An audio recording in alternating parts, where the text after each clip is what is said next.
I'm Nicole Lappin, the only financial expert you don't need a dictionary to understand. It's time for some money rehab.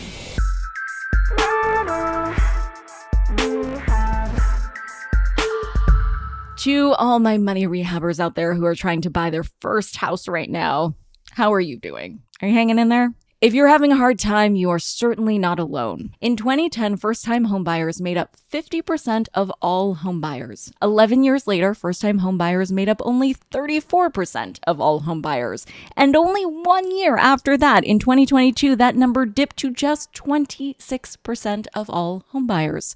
So the data is clear. It is not easy to be a first-time homebuyer right now, and it is only getting harder.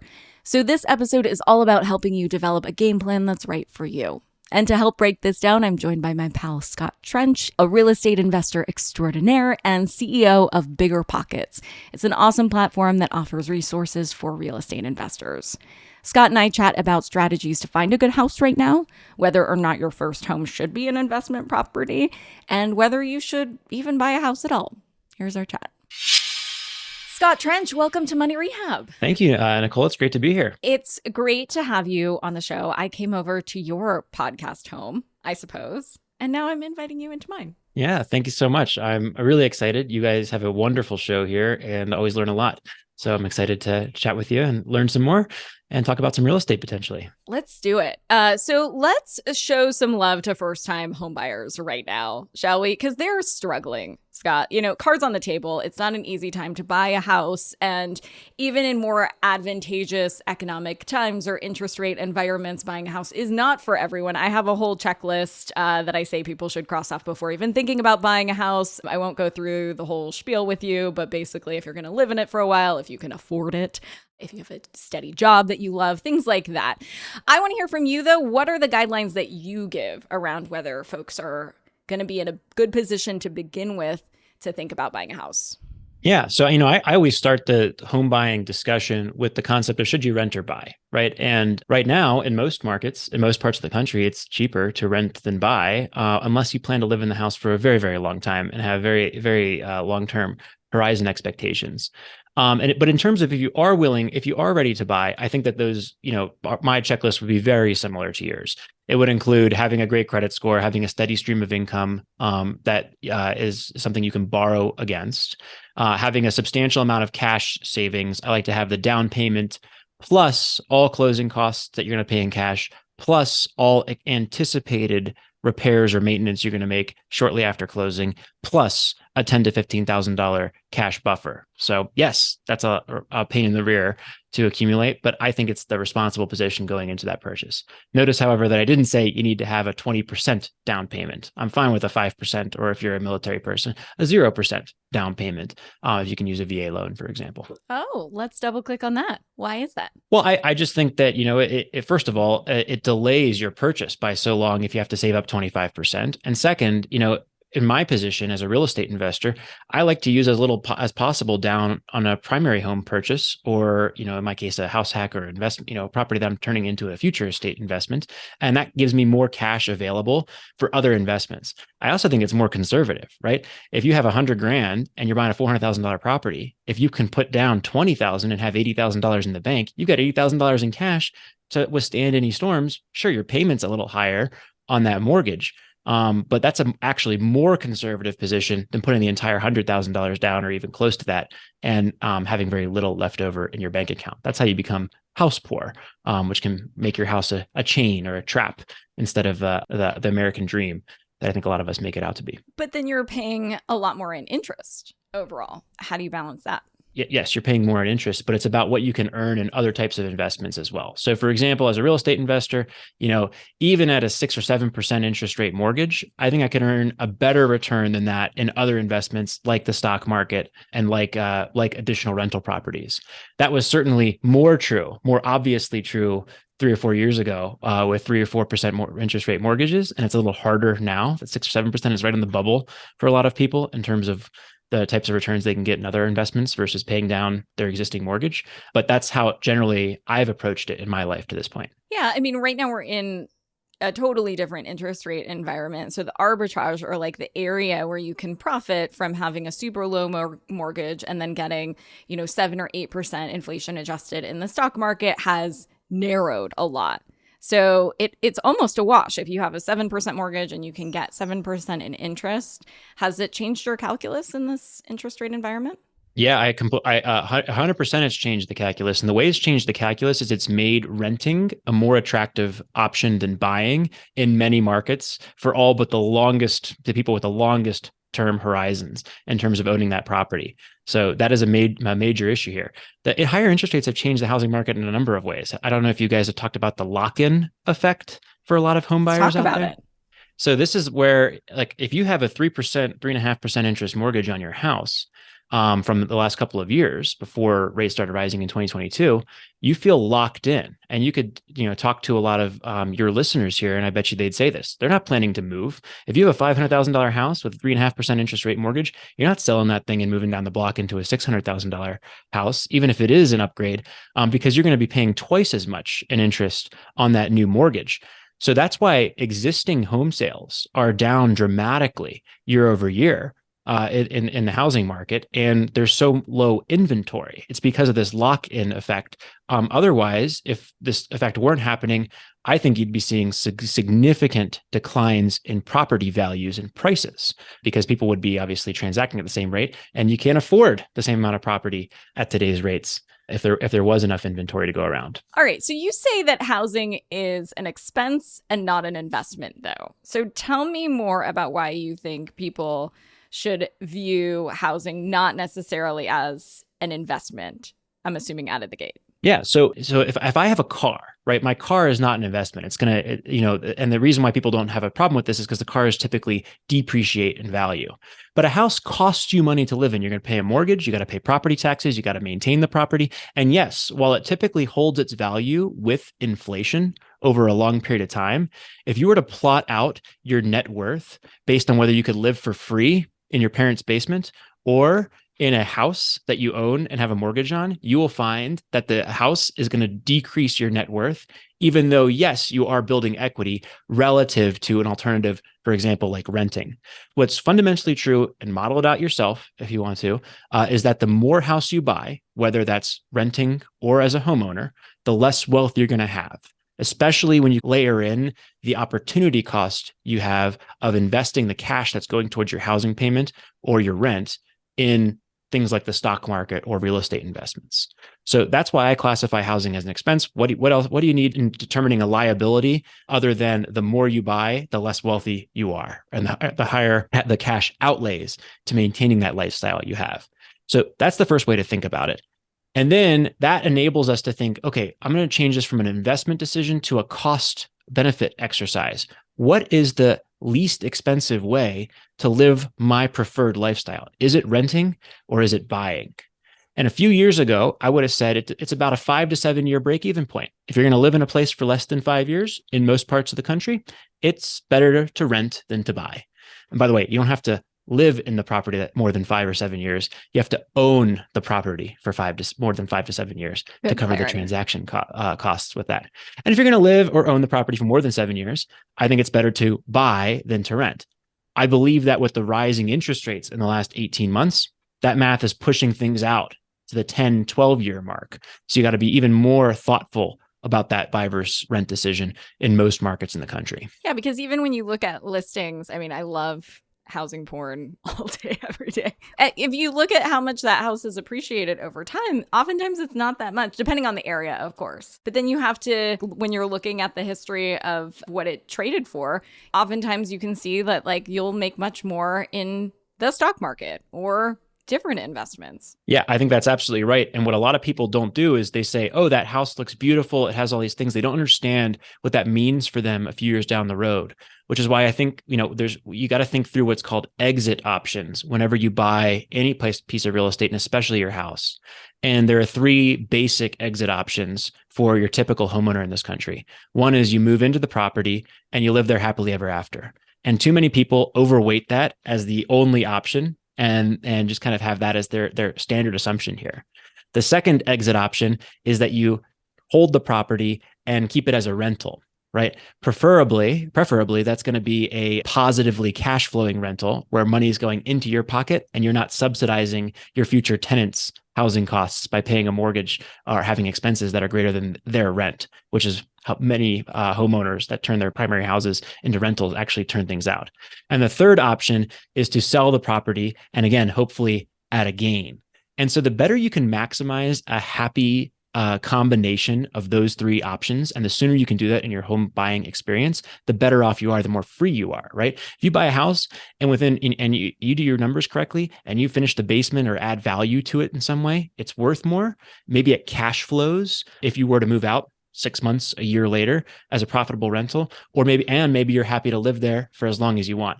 That's the framework I think you should have going into your first home purchases. How do I maximize happy choices in those three categories? Because a lot of people go in there and they only have one exit option: live happily ever after and close my eyes and pray for continued appreciation so I can sell it at a gain. And that's where you find yourself stuck in the same job. That's where you find yourself in this trap that tens of millions of Americans are in right now, where they're locked in to their current housing situation and cannot move in a reasonable context, can't take that job in the next city if it's a better opportunity, but doesn't pay enough to cover the new housing costs that they're going to have. But, you assume that exit option of renting it out and being able to cover your basis and all of that. It's a pain in the ass to do that. Like, it's hard to have renters. I think that somehow this has been glorified, this idea of like, I'm just going to, get my duplex and I'm going to rent half of it out. Or like, I'm going to live in the ADU in the backyard and I'm going to rent out the house and it's going to be like rainbows and butterflies and the person's not going to suck and they're not going to have parties and they're not going to, mess up the toilet. And like, it changes your lifestyle completely. It's beyond like a cool TikTok of like, hey, I got like this rental property and it's paying for my sweet like yacht when I go to Dubai with my wife, that somehow I'm getting all of these TikToks fed to me. It's hard in practice. Absolutely. Where do you live right now? I live in LA. LA. And do you live in an apartment complex, a house? A house. A house. Okay. And how close are your neighbors? Soup's close.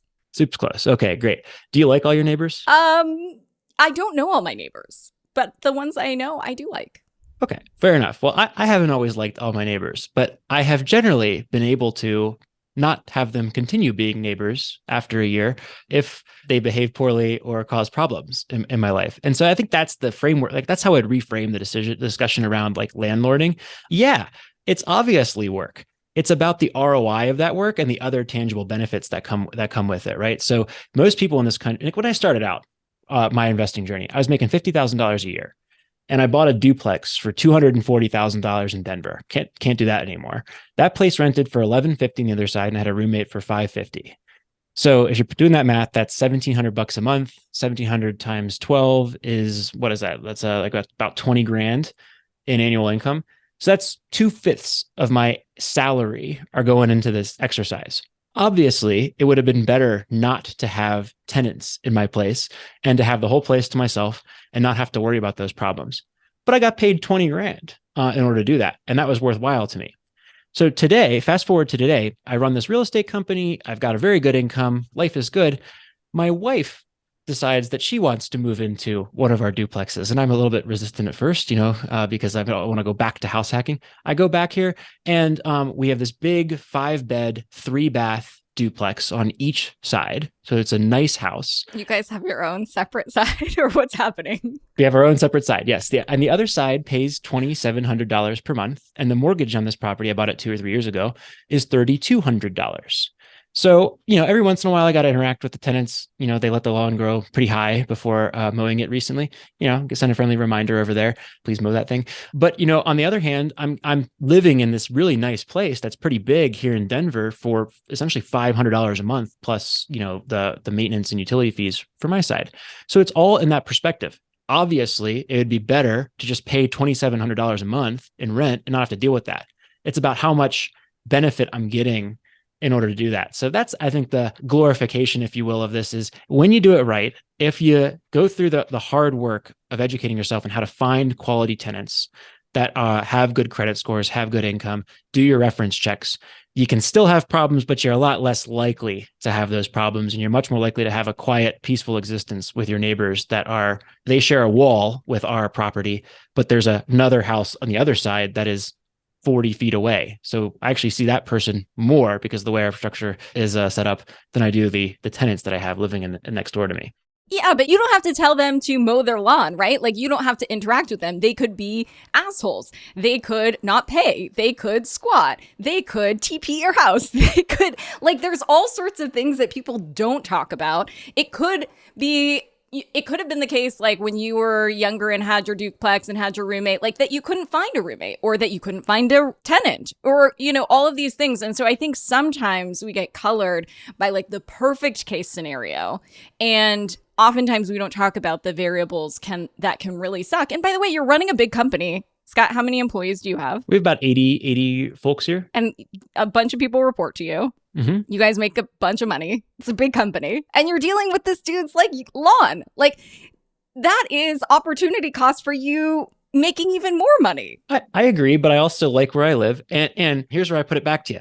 I've had neighbors I haven't liked in the past. So for the 3 years prior to this move that happened a couple months ago, I lived in a quadplex as a tenant.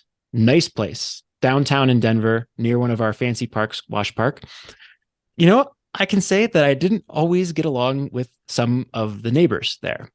Unfortunately, not owning the rest of that quadplex, I couldn't tell them, go mow your lawn and please stop going through my stuff over here. Please don't do this stuff. Guess what? I own this duplex. And so my tenants who have not caused any problems whatsoever, there's the lawn grew a little high. It's not even a big deal. I just texted them to please mow it at some point, right? Like, if that was to repeat, I'd have a little bit more control over that situation. So I actually almost prefer that in my situation. Now, I want to also stop rose coloring the whole real estate investment process, because you're absolutely right. There's a pain and a price to getting into real estate investing that has to be paid. And it's not really in the form of dollars. And I would even say at this point, it's not really even an ongoing time spent managing the property. The price that you're talking about is paid upfront. And it's in the form of hundreds of hours of self-education. And so I paid that price, right? I spent hundreds of hours listening to podcasts and reading books and meeting people in the real estate investing world to get this framework. And I paid that price when my time was worth $25 an hour, right? So that's a great investment for me.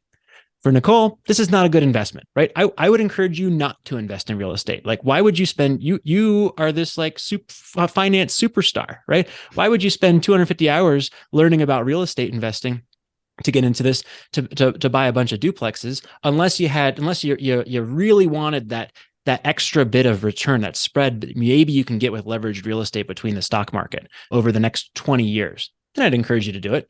There is some benefits to it. But I think a lot of high income earners don't like real estate investing for exactly the reasons you just described. The difference is, once you've paid that price, especially if you can pay it early in life, you can reap the benefits for the next 50 years of your career, more or less. By the way, if you get into real estate without paying that price, you will pay the price later. You'll just do it in the context of major losses and huge problems with tenants and lots of surprises. You'll call them disasters. I call them capital expenditures in my business. So I think I also call them CapEx in my business too. It's however you want to spend it, you're going to have a price to pay sometime. And I think you and I can agree, it's better to pay that price early when the value of your time, like on the open market, you can always get more money, you can't get more time, right? But when that value of your billable hours, because we all have them, is lower.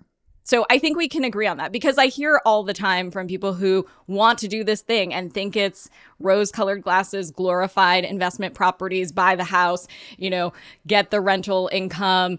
And they think that renting out their house and you can rent a cheaper spot and do all of this stuff is going to be net positive and that it's going to be a slam dunk. So I'm really glad that we are finding this common ground, because there is a place where it can really be a slam dunk. But having that education out of the gate is super important. I think that you might have a suggestion of where they can get that education. I'm happy to, of course, plug BiggerPockets. We've got, we try to have a bunch of free content and stories that can talk about that stuff. But yeah, I think you should be, if you're going to dabble in real estate or BiggerPockets or any of those things, like, be prepared for it doesn't have to be like an active, like every day I'm spending 4 hours, but I listen to a podcast every single day on the way to and from work and while working out. I probably consumed 400 hours of this stuff before buying my first property. In addition to, that, plus the meeting of people, attending, mastermind groups, looking at properties and those types of things. And that's just not a reasonable investment for someone that's maybe making millions of dollars or several hundreds of thousands of dollars, unless they plan to invest for a decade or two at least, and really attempt to drive that net worth and that spread.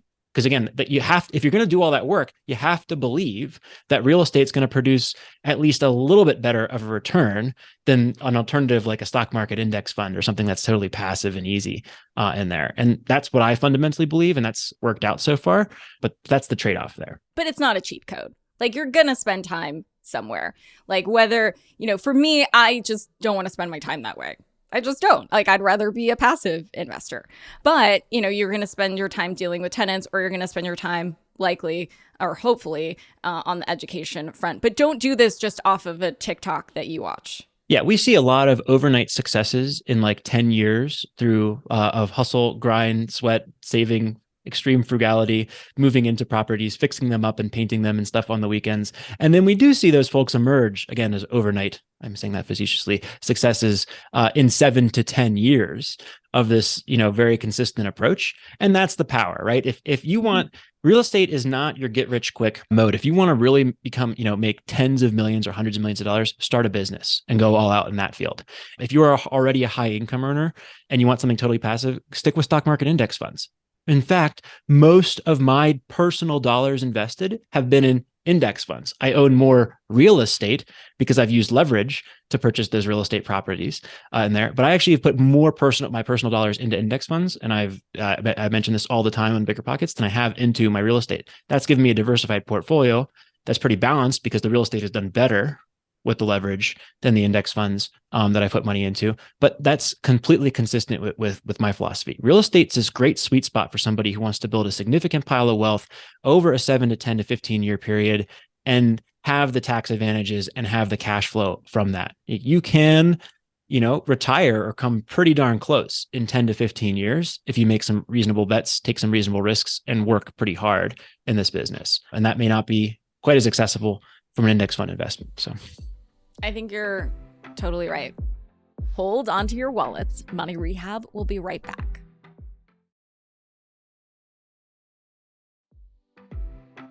And now for some more Money Rehab. I love talking with you about this stuff because I think you have a really measured outlook and a really realistic outlook on where the opportunities are and what some of the cautionary tales are. I mean, I've somehow gotten into the TikTok algorithm or the Instagram algorithm where I keep getting fed a bunch of this content around like investment property hacks, creating an LLC for each of the properties you buy, putting the LLC in Delaware, or like getting the trust in the offshore account, or like, and then all these charts and flow charts and things like that. You're shaking your head. Yeah, I mean, this is where this is a really tactical item here, but the LLC thing always ticks me off. If you listen to and I'm not going to give legal advice. This is not a legal advice thing. This is just an illustrative example in a personal situation here. But like when I bought a house hack in 2014, right? This duplex, right? Am I going to put the thing in the LLC? Wait, I have nothing to protect. I'd saved up 20 grand in my whole life. There's no assets in my life, right? All of my 12 grand, I have 8 grand in the bank account. I have 12 grand in equity in this property. And that's even wiped out because of the transaction costs someone would have to foreclose on me. So am I going to put this thing in an LLC? Even if I did put it in an LLC, I wouldn't have any protection because I live in the property and manage it myself. And so someone could pierce the corporate veil on this, right? After I moved out of the property, I lived in the property for like the year prior, pierced the corporate veil. I still self-manage the property, which I believe, by the way, many investors who earn below a certain amount should do for the early years. And then you shift it to property management and make it less or more passive, but not totally passive, to your point, in future years after that. Okay. And so like, when does that take place? Nowadays, I've put my properties into an LLC. I put them into one LLC in there. I think that if you are not careful in this space and you let a lawyer scare you, a lawyer is going to make a great return on your real estate investing portfolio potentially if you allow them to help you create a series LLC, which is what you're talking about, where you put each property in LLC and then you strip the equity out into a parent LLC. And by the way, you can never touch or even I'm kidding. I'm kidding here. I'm getting facetious. You can never touch or even look at your properties in that case, because you're going to be putting yourself at risk of piercing the corporate veil. Not the way I want to live my life. I like an insurance policy in a very simple LLC structure. Sure, I might be assuming a little bit more risk than other approaches, but that's also the great thing about BiggerPockets is if you were to type this question into a forum, you'd get like 20 different investors giving different opinions on this. And of course, the lawyer scaring you and telling you exactly why I'm so wrong and why that LLC, that equity protection is so important because of this case, and this case. So Whew, I think I hit on some chord, Scott. Oh, this is just, but okay. What you hit on is this is what I was talking about earlier. This is the 400 hours of self-education or whatever it is that you need in order to get comfortable with this. Is I can now debate this topic with you reasonably intelligently. And if you can't, you're going to get sucked one way or the other by someone who may not have your best interests at heart. And so you have to come to your own conclusion in this. That's the chord you're hitting. Is there's 30 things like that you need to have an opinion on. Should you allow pets in your rentals? Right. That's another one. Like this is just like one of 100 different concepts I can get going on. Well, in Denver, yeah, you should, because you're gonna have a way better quality tenant, in my opinion, and way more applicants applying for your property, even though there are going to be some damages or some risks that you're going to assume from having those pets in the property. So there you go. This is just proving your point that this is not a passive thing that is for everybody. It's for somebody who is ready and willing to divert a little bit of nerd out to it. Like you can see, probably I have. We definitely get the nerd out vibes from you, Scott, for sure. So yes, we're not giving any sort of legal advice, like disclaimer, understood. But at what point should somebody think about buying their properties in LLCs? Look, and this is a lawyer question, right? But like for me, it was like, I'm going to put my properties into LLCs and work through this concept of assets protection once I have assets to protect, right? So for me, that was several $100,000 in personal net worth. And, a career that was blossoming and looking promising, where insurance alone doesn't necessarily cut it for some of those things. So okay, because I think what's happening right now is the TikTokification of this. And I think we're both agreeing that it can look really glorious and simple and like just get these different LLCs and then go, hide your taxes in the Cayman Islands or Dubai or something like that. The shit is scary. Then if you do that, then you're getting a whole bunch of complexities that your lawyer and CPA may not be telling you about. So like if you have 5 LLCs in California, for example, you got to pay an annual $800 for each one of those, right? And then you got to file a tax return for each one of those LLCs. And if you miss your tax return filing, you got to do it. So let's say that I'm a lawyer and CPA combo, and I want to take advantage of a 5-property investor, right? Who's worth $700,000, $100,000 in 5 properties, $200,000 in their 401k.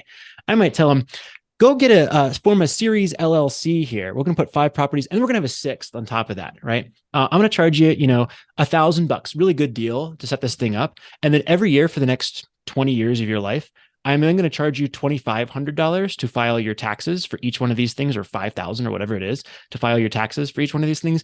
And you have to pay that because I'm the one who knows all this stuff. I can still do it more efficiently, legitimately than the next person and cheaply. And you're going to be paying $800 times 6 now for your 6 new entities that you've got here. By the way, never manage them, never do any of the work on those properties, and stay the heck away from them so that you can get all the benefits of this protecting of not being able to pierce the corporate veil here. So you're going to need to use a property manager and pay 10%. I'm not saying that is actually what would happen to many investors, but that is one way I'll scare you when you're talking to these lawyers and CPAs. Right? Think through it and have a thoughtful approach, and nobody's going to look out for your assets like you are. And I think you need the opinions of a CPA, an insurance broker, a lawyer, and investor peers or mentors that can all give you the help in constructing a practical framework. Because perfect LLC, a perfect series LLC setup and protection like that has its own costs and risks. I totally agree. I'd love to know why the insurer is part of the, personal board of directors in this. Why the insurance broker is part of the personal board of directors. Typically, if you're setting up an LLC, a huge part of the reason for that is the liability protection, right? It's a limited liability company. It's literally why people set it up. So if asset protection is the game, then when we think about asset protection, we think about all of the things that we're doing from a business perspective, abiding by all the laws, right? Making sure that we don't run afoul of discrimination laws, making sure the property is habitable, it's code in our city, making sure that, and the LLC then protects your personal assets from lawsuits that might go against the business, right? Well, if you can protect those assets with an insurance policy just as well, or as part of that overall strategy, I think your insurance program is a big part of that. That's why I think there's more to this than just the LLC and lawyers' input. There's also the tax angle, and there's also the insurance angle on this. And then there's how you conduct yourself in a general sense. Smart. So we end all episodes, Scott, with a tip we can give listeners to take straight to the bank. What's your one piece of advice for wannabe home buyers right now in this crazy market?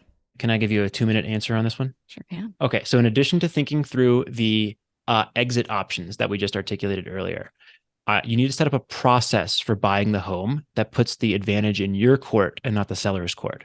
So bad process first. A bad process is my lease is expiring August 31st. Therefore, I need to go under contract and buy my home before August 1st.